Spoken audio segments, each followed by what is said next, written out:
heshima tuweze kukaribisha baba yetu. Karibu baba.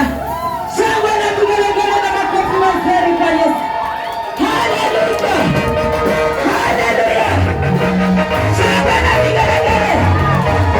Shangwe na vigelegele. Haleluya.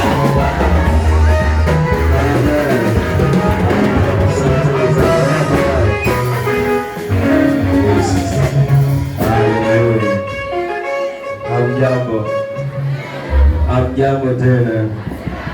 Nakusalimia katika jina la Yesu. Haleluya. Haleluya.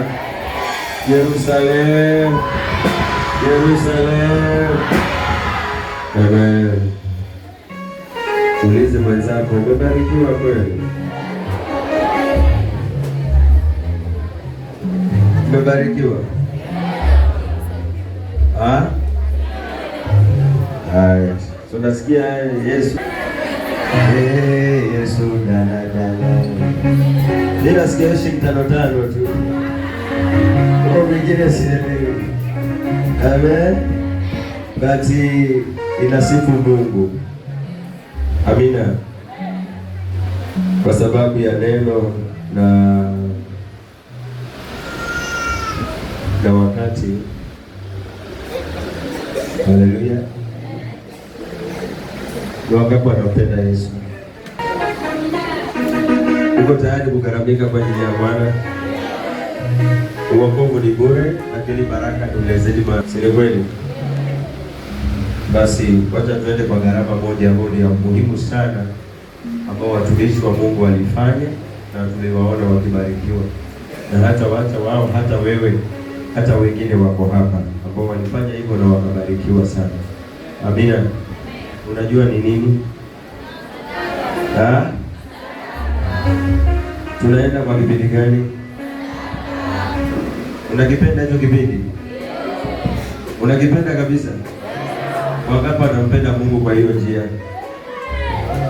Kama ni kweli basi utatoa sadaka nzuri. Kama ni kweli usimwibie Mungu. Fanya wajibu wako, Mungu atazame roho yako. Haleluya. Atazame roho yako iliyojaa matumaini makubwa. Una mawazo mazuri, una maombi mazuri, una matamanio mazuri, lakini ikifika wakati wa kuwa Bwana anakuita kwa njia ile, ibada yako mwisho wake ama kukamilika kwa ibada, ikiwa hauna Mungu anaelewa. Unaelewana? Ikiwa hauna Mungu anafanya nini? Lakini unacho, ukimwibia hata elewa. Si kweli? Basi mtolee Mungu dhabihu mwaka huu. Kuwa serious na life yako, yaani kuwa serious na maisha yako. Fanya kitu kizuri kwa Mungu akuone, si kwa mwanadamu. Fanya jambo ambalo Mungu unataka akutendee. Yaani kama kuna kitu nafaa uwe serious nacho, hata kama wajua, tuseme tu kweli kwamba sio wote waliovuka mwaka vizuri. Sio wote waliovuka mwaka vizuri. Haleluya. Na si kwamba ulivuka vibaya. Unajua si vibaya. Hivi unajua kama si vibaya. Chochote kilichotokea katika maisha yako, Mungu ana kusudi lake la kukuonyesha kitu kingine kizuri zaidi. Biblia hakuna aliyevuka mwaka vibaya. Aliyevuka mwaka vibaya ni yule ambaye hatuko naye sasa. Lakini kama upo na tena unasikiliza neno la Mungu, na tena umepatikana katika nyumba ya Bwana, au kuvuka mwaka vibaya. Mungu anataka kwa sasa hivi ndio utakuwa vizuri kuliko ile mwaka uliopita. Haijalishi kitu gani kilichokupata. Haijalishi. Kuna mambo mapya Mungu anataka kuyafanya. Kuwa na imani isiyo kuwa na shaka, na usikate tamaa. Haleluya. Usikate tamaa. Mtu akukata tamaa ndio kubaya. Haleluya. So jiandae kumtolea Mungu sadaka, na mimi nitakupisha hii kitu iondolewe, ili ya watu wa Mungu kumtolea Bwana sadaka yako. Nitaomba kwa ajili ya sadaka. Naona bado bahasha zinazunguka.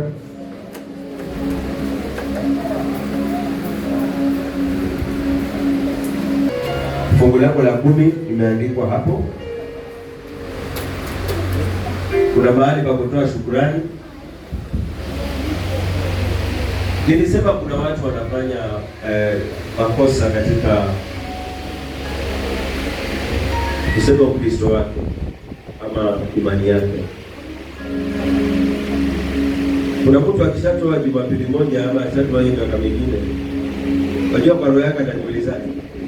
Atanenda na kukumbusha Mungu hiyo lakini tutakufanya. Sema ya kwamba usiache kutoa sadaka zako. Iko katika Kumbukumbu la Torati 14:22.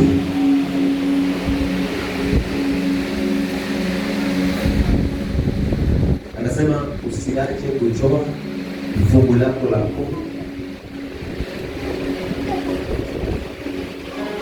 Ina ulinzi,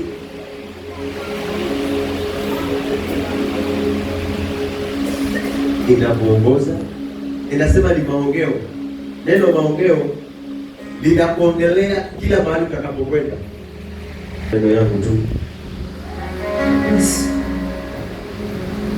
Kitabu cha Kumbukumbu la Torati 14:22 tunasema usiache kutoa zaka ya fungu la 10 katika maongeo yote ya mbegu zako yatokayo shamba mwaka baada ya mwaka. Likoni hauna shamba.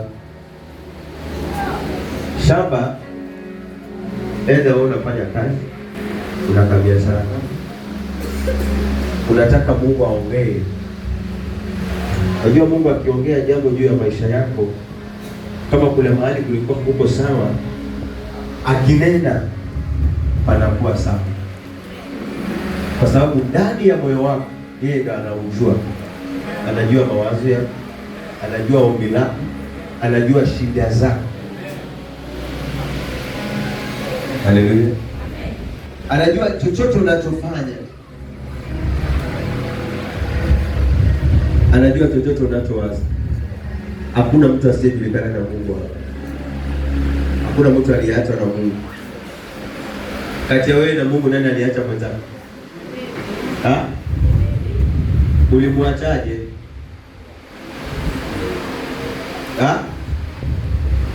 Ulimwachaje huyu Mungu? Kwa sababu yale aliyokuagiza au yafanye. So ni kama sawa sana baba, kando, wacha nifanye mambo yangu. Unafanya uamuzi wako, na mwisho wa kisha unaingia mahali pabaya. Narudi tena unamwambia baba, unasema watakaponirudia nami nitawarudia. Haleluya. Kama ulikuwa hautoi, kama haulikuwa haufanyi, urudie Mungu akurudie. Afanye jambo jipya mwaka huu. Sio ni mwaka wa kilio. Yesu wala matatizo ya aina yoyote. Tunamuomba Bwana, anajua atatenda. Na mwamini Mungu atatenda.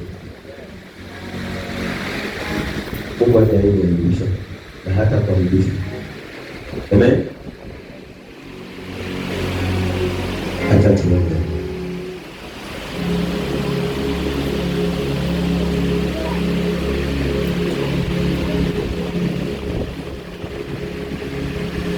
Baba mtakatifu, mtakatifu, tunainua sadaka zetu mbele zako Mfalme. Lazima tufanye ibada zote katika nyumba yako. Huku muongoza mahali pabaya, muongoza mahali pako, naye anafanya wajibu ambao Bwana unamwelekeza nao, na huku muda ambao Bwana unakutolea. Unahitaji kubarikiwa, unahitaji kutendewa. Amekuwa mtu wa vita, amekuwa mtu wa kudharauliwa, Kila analofanya anaonekana mtu mbaya tu. Kila fanyalo silo baba yangu. Analeta moyo wake kwako, analeta sadaka zake kwako, anakutolea kile ambacho Mungu umembariki nacho, ili Bwana ikawe maongeo. Ukaongee na hiyo sadaka, ukaongee na maisha yake, ukaongee na watoto wake, ukaongee na huduma yake, uongee na baba lake, uongee na umama wake. Ongea Baba, ongea jambo Baba, tunapokutolea sadaka inanena. Ikiwa damu yako Bwana ifanyika kuwa sadaka ya kutuokoa, na Biblia inasema damu yako ilinena mema. Hata kile tunachokutolea Bwana kikanene mema. Mwaka huu Mungu wangu usifananishwe na miaka mingine, bali ikawe ni mwaka wa kipekee uliojaa neema, uliotutoa chini na kutuinua juu. Ukatushike mkono kwa kila hatua zote, ukatushike mkono kwa kila mawazo yote, ukatushike mkono kwa kila ombi, ukatushike mkono Bwana, ukatutazame wewe mwenyewe na kutubariki wewe mwenyewe katika jina la Yesu Kristo. Sadaka hii tunaenda kuitolea Bwana. Wewe unajua mawazo ya mioyo yao. Unajua ni kwa nini Baba, unajua Yesu wangu, unajua ni kwa nini Baba yangu, unajua ni kwa nini mkono huo ambao umeshikilia, unajua ni kwa nini moyo wake ambao Baba umeamua kukutolea, unajua ni kwa nini amejinyima. Baba yangu amesacrifice maisha yake, akasema liwalo na liwe, nitafanya yale Mungu ananena. Shetani hatapata nafasi, anayefunga maisha yangu. Wacha nifanye kile Mungu anasema, kwa sababu Mungu ndiye na nguvu ya kunifungua na kuniokoa. Wacha Bwana ukawaokoe, wacha Bwana ukawafungue, wacha Bwana ukawaponye, wacha Bwana ukawapiganie, wacha Bwana ukawatetee katika jina la Yesu Kristo.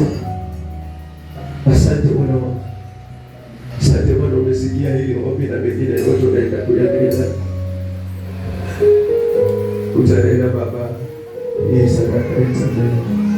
Na itakaponena muujiza itaiva. Muujiza itaiva. Kataja muujiza Baba. Anapofika Baba kule Bwana, kunyosha tu mkono wake, ukagusane na wako.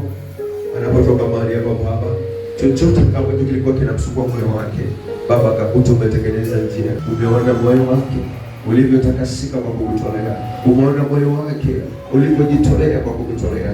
Asante Baba yangu, ukabariki na yule ambaye hana Baba, ametoa moyo wake kwa dhabihu iliyo hai. Wacha Bwana ukaweze kukubariki, na siku nyingine akipata Mungu wangu atakutolea Baba. Hakuna mwanadamu anayewaza kufikiria kuteseka. Kila mwanadamu anawaza Mungu alibariki na kunitoa katika hali ngumu. Najua Bwana uwezo unao na mamlaka unayo, utafanya hivyo, maana Baba yangu tunakutumaini wewe, na neno lako lilisema ya kwamba hakuna atakayekukimbilia Bwana aibike. Basi tunakukimbilia na sadaka zetu Baba, tunakukimbilia na fungu letu la kumi, tunakukimbilia na shukrani zetu, tunakukimbilia na sadaka zetu. Ukakimbilia Baba ili tusiweze kuharibika, ukaondoa kitu kwa maisha yetu, kuondoa roho ya kung'ang'ana, kuondoa roho ya kudharauliwa, kuondoa roho ya maagano, kuondoa roho ya maagano. Hizo maagano Baba, sababu na sababia hizo maagano zote, hizo madhabahu Baba, ukaziondoe Baba, zinazonena kinyume juu ya maisha yetu katika jina la Yesu. Asante Baba, nimesikia sauti yako tena sasa hivi, nitafanya kama Baba ulivyoniagiza. Asante Bwana wewe kwa mwaminifu. Pokea sifa na utukufu kwa kuja kutoa Mungu kwa bariki na kwa tendo ya mema katika jina la Yesu Kristo Baba niliomba na kuamini. Amen. Wacha tukatoe sadaka zetu.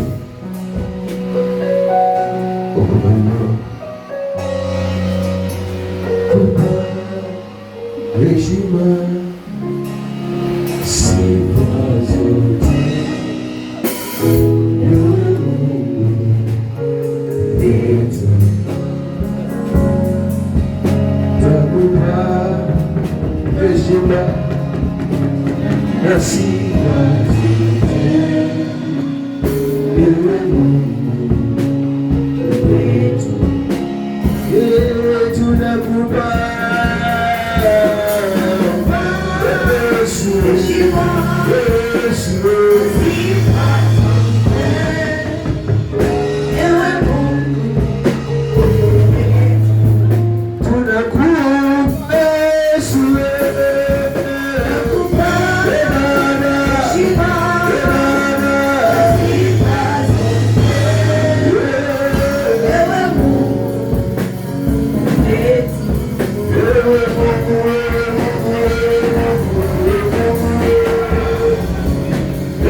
Inuka katika kiti chako cha enzi, unatenda makubwa. Kababose. Wacha ukaachilie neema ya kipekee, kaachilie miujiza ya kipekee katika jina la Yesu Kristo. Okay, nilivyokuwa